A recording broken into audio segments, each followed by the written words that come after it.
Okay. Hello everyone. सो आज हम हमारी वेरिलॉग एसजेएल के प्लेलिस्ट में हम काउंटर बनाएंगे। Okay, in Vivado software using Verilog language. Okay, so हम आज 4 बिट का काउंटर बनाएंगे जो कि होगा एसिंक्रोनस। अब हमें पता है 4 बिट काउंटर एक्चुअल में अगर हम डिजिटल में देखने जाए तो वर्क कैसे करता है कि हमारे पास अगर 4 बिट का काउंटर है तो 4 हमारे पास फ्लिप फ्लॉप लगेंगे। आप चाहो तो जेके ले सकते हो, आप चाहो तो डी ले सकते हो, आप चाहो तो टी या टी भी ले सकते हो। ओके, सो और उसमें अगर आपको अप काउंटर बनाना है, ठीक है, सो अप काउंटर अगर आपको बनाना है तो आप क्या करोगे, जो हम जो 4 फ्लिप फ्लॉप है हमारे पास, उन सबको जो क्लॉक आ रही है वो हमें अलग एसिंक्रोनस मतलब कि अलग अलग क्लॉक जाएगी। और वो भी कैसी होनी चाहिए, अपोजिट नेचर की होनी चाहिए। मतलब कि अगर हमारा फर्स्ट जो फ्लिप फ्लॉप है उसमें से अगर क्यू में से क्लॉक निकल रही है तो हमारा जो एज है दूसरे फ्लिप फ्लॉप में जो हमें क्लॉक मिल रही है वो नेगेटिव होनी चाहिए।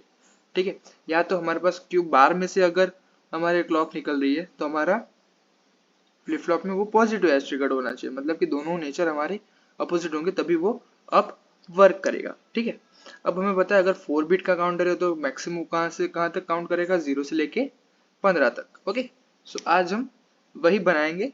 ठीक है, in Verilog with using Verilog language. Okay, so हम क्या करेंगे, अब सबसे पहले कोड लिखेंगे उसका, लेकिन ये कोड हम लिखेंगे बिहेवियरल मॉडलिंग से।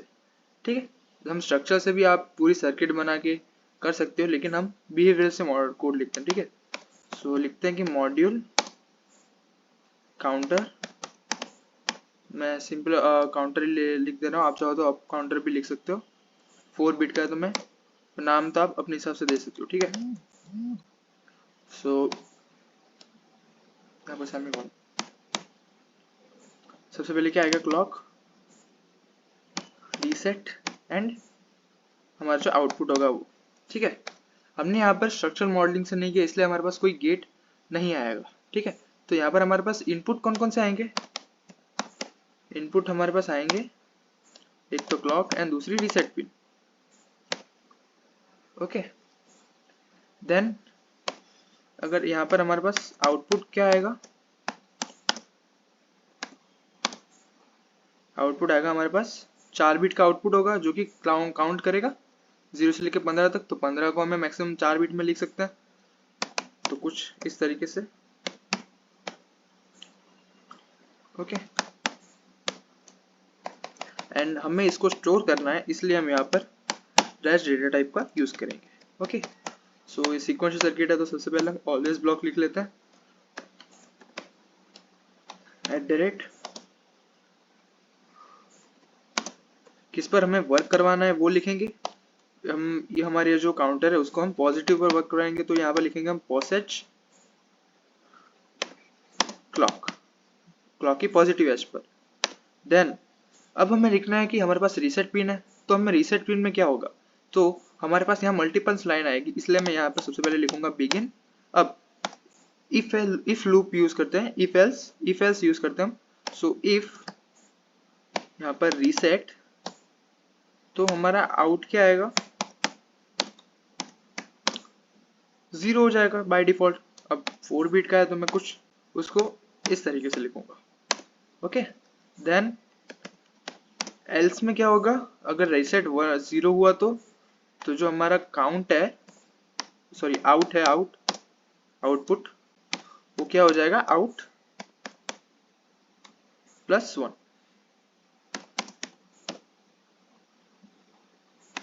ओके, एंड लास्ट में जो हमने बिगिन किया उसको एंड करेंगे और लास्ट में एंड मॉड्यूल।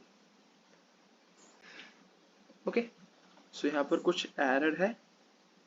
ओके, हाँ, ओके, सो ये हो गया हमारा बिहेवियर से सोर्स कोड किसका, 4 बिट अप काउंटर का। ठीक है, तो हम इसको सेव कर लेते हैं और इसका स्कीमेटिक देखते हैं।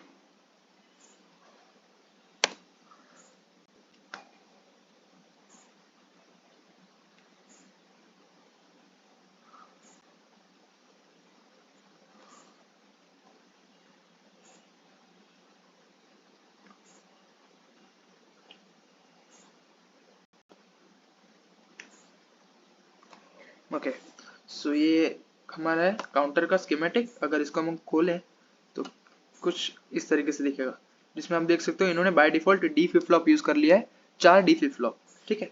और आउटपुट है हमारे पास 4 बिट का, और इनपुट में क्लॉक एंड रीसेट, ठीक है।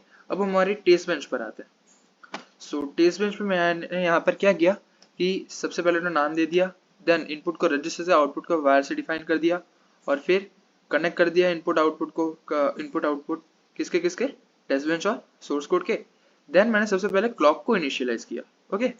कैसे कि इनिशियल बिगिन लिखा, देन मैंने सबसे पहले क्लॉक को 0 दे दिया, कि हमारे पास सबसे इनिशियल स्टेज पर हमारी क्लॉक, मतलब कि टाइम इक्वल टू 0 पर, t इक्वल टू 0 पर हमारी क्लॉक सबसे पहले 0 होगी।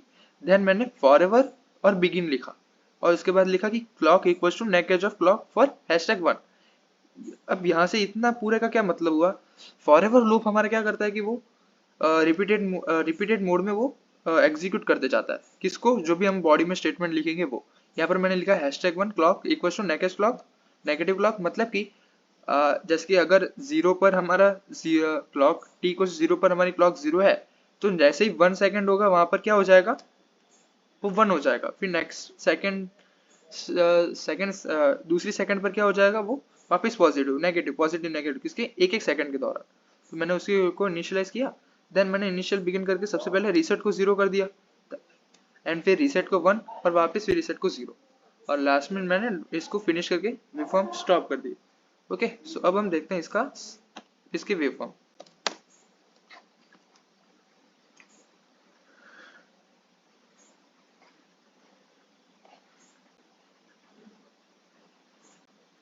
ओके, सो ऐसे हमारे पास कुछ वेवफॉर्म आएंगे।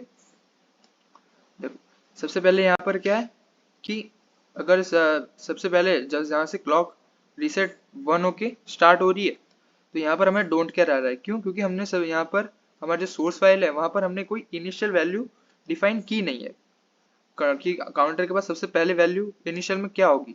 तो अगर हम वो भी अगर यहाँ पर डिफाइन कर दोगे, तो यहाँ पर आपके पास x की जगह पर कोई वैल्यू आ जाएगी। लेट से आप अगर 0 0 0 दे रहे हो तो यहाँ पर 0 लिख जाएंगे, ठीक है। सो अगर देखो यहाँ पर 0 रीसेट 1 है, तो आउटपुट हमारा 1 आ रहा है। अब यहाँ से ऐसे ही रीसेट 0 हो गया, तो एक काउंट करना स्टार्ट कर दिया 1 2 3 4 अप टू 15, और 15 के बाद वापस 0 से। ओके, सो आप जितने यहाँ पर टेस्ट केसेस में लिखोगे, टेस्ट बेंच में टेस्ट केसेस लिखोगे, उसके हिसाब से आपकी वेवफॉर्म्स जनरेट होगी। अगर आप चाहो तो यहाँ पर मैं लिख सकता हूँ कि इनिशियल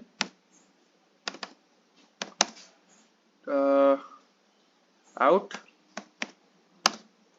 क्या है हमारे पास, लेट से मैं ले लेता हूँ 0 ही,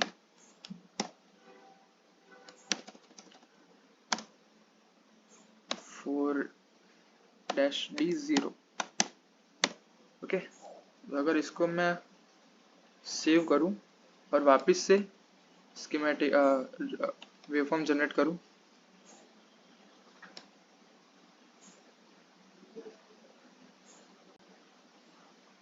ओके, तो ओके, सो अब आप यहाँ पर देख सकते हो कि सबसे पहले इनिशियल में वैल्यू हमारे पास है 0 0, और 0 वैल्यू है। जैसे हमारी क्लॉक 1 हुई तो 1 2 हो गया, फिर जैसे ही रीसेट 1 हुआ तो वापस 0 हो गया, और फिर वहां से वापस 1 से लेकिन 15 तक।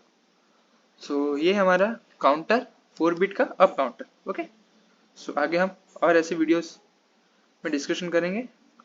Okay, so for this stay tuned and for this video, thank you so much.